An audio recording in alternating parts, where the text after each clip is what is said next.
Hello friends, నేను మీ Padmavathi. Welcome to Sripathi లాక్స్ అండ్ కుకింగ్. ఈరోజు ఈ వీడియోలో కోకోనట్ అలానే పల్లీలు వాడకుండా ఇన్స్టెంట్గా 2 టైప్స్ ఆఫ్ చట్నీస్ని చేసి చూపిస్తున్నానండి.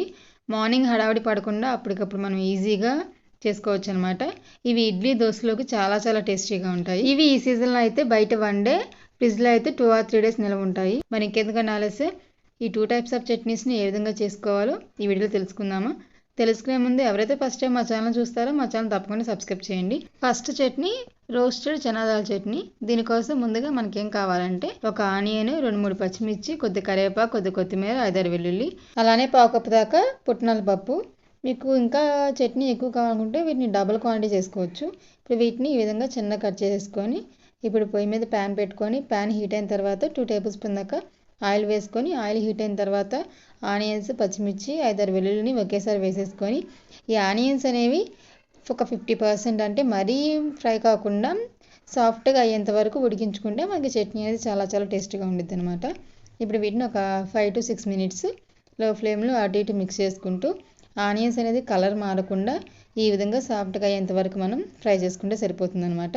ఇప్పుడు ఇందులోనే చిన్న నిమ్మకాయ అంత సైజ్ చింతపండు వేసేసుకొని జస్ట్ 1 minute సాల్ట్ చేసేసి దీన్ని స్టవ్ ఆఫ్ చేసేసి ఇప్పుడు దీన్ని మిక్సీ జార్లో తీసేసుకుందాము. ఇది ఆరిపోయిన తర్వాత మనం మిక్సీ పట్టుకోవాలి. ఈ చట్నీ అనేది నాకు ఇడ్లీలో కన్నా దోశలోకి చాలా చాలా టేస్టీగా ఉండిద్ది. ఈ విధంగా మిక్సీ జార్లో వేసేసుకొని పుట్నాల పప్పు కూడా వేసేసుకొని ఇందులోనే కొద్దిగా కరివేపాకు, కొత్తిమీర, అలానే 1/2 టేబుల్ స్పూన్ దాకా జీలకర్ర, తగినంత ఉప్పు వేసేసుకొని తగినంత వాటర్ పోసేసుకొని సాఫ్ట్గా మెత్తగా పేస్ట్ చేసుకోవాలి. ఈ సీజన్లో కోకోనట్ అలానే పల్లీలు తింటే కొంతమందికి దగ్గు వచ్చే ఛాన్స్ ఉండిద్దండి. అలాంటప్పుడు అవి అవాయిడ్ చేసి ఈ విధంగా చట్నీ చేసుకుంటే చాలా చాలా టేస్టీగా ఉండిద్ది అనమాట. దీన్ని ఈ విధంగా సాఫ్ట్గా పేస్ట్ చేసుకోవాలి. మీకు చట్నీ గట్టిగా కావాలనుకుంటే ఈ విధంగా ఉంచుకుంటే సరిపోతుంది. లేదనుకుంటే ఇంకా కొంచెం నీళ్ళుగా కావాలనుకుంటే వాటర్ పోసుకోవచ్చు. ఆ తర్వాత తాలింపు కోసం అదే ప్యాన్లో 2 టేబుల్ స్పూన్ ఆయిల్ వేసుకొని ఆవాలు, జీలకర్ర, పచ్చిశనగపప్పు, మినపప్పు వేసేసుకొని ఇవి కొంచెం ఫ్రై అయిన తర్వాత కరివేపాకు, కొత్తిమీర, అలానే ఎండుమిర్చి కూడా వేసేసుకొని ఇది కూడా ఫ్రై అయిన తర్వాత ఇప్పుడు మనం రెడీగా పెట్టుకున్న చట్నీలో వేసేసుకొని దీన్ని ఒకసారి బాగా మిక్స్ చేసుకొని సర్వ్ చేసుకుంటే ఎంతో టేస్టీగా రోస్టెడ్ చనాదాల చట్నీ లేకపోతే నీడ్ చట్నీ అని కూడా అంటారు. హోటల్లో అయితే ఇది చాలా పలచగా చేస్తారండి. మీకు కావాలనుకుంటే దీన్ని ఇంకా పలచగా కూడా చేసుకోవచ్చు. మేమైతే ఎక్కువ దీన్ని దోశలోకి ప్రిఫర్ చేస్తాం అనమాట. కోకోనట్ లేకుండా, పల్లీలు లేకుండా ఈ చట్నీ మీకు నచ్చింది కదండి. నచ్చితే ఒకసారి మీరు కూడా ట్రై చేయండి. ట్రై చేసి ఎలా ఉందో మా కామెంట్ రూపంలో తెలియజేయండి.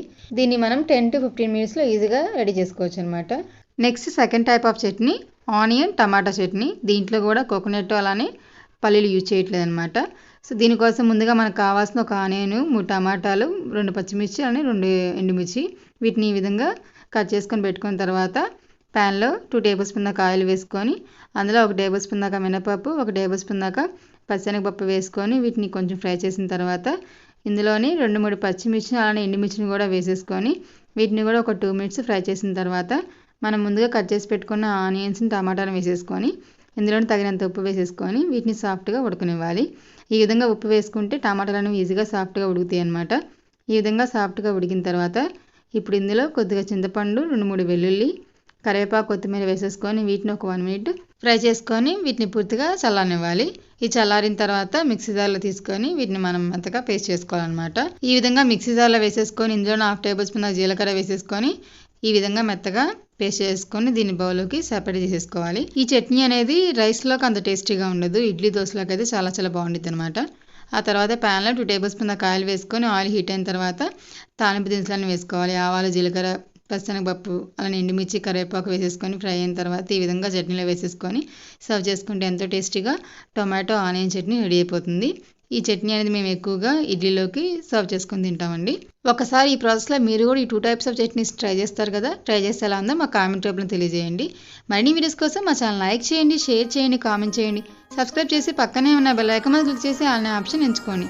అలానే ఈ వీడియోస్ని మీ ఫ్రెండ్స్కి, రిలేటివ్స్కి షేర్ చేసి మా ఛానల్ సబ్స్క్రైబ్ చేసుకోమని చెప్పండి. ఈ వీడియోని ఎక్కడ స్కిప్ చేయకుండా చూసినందుకు ధన్యవాదాలు. Thanks for watching.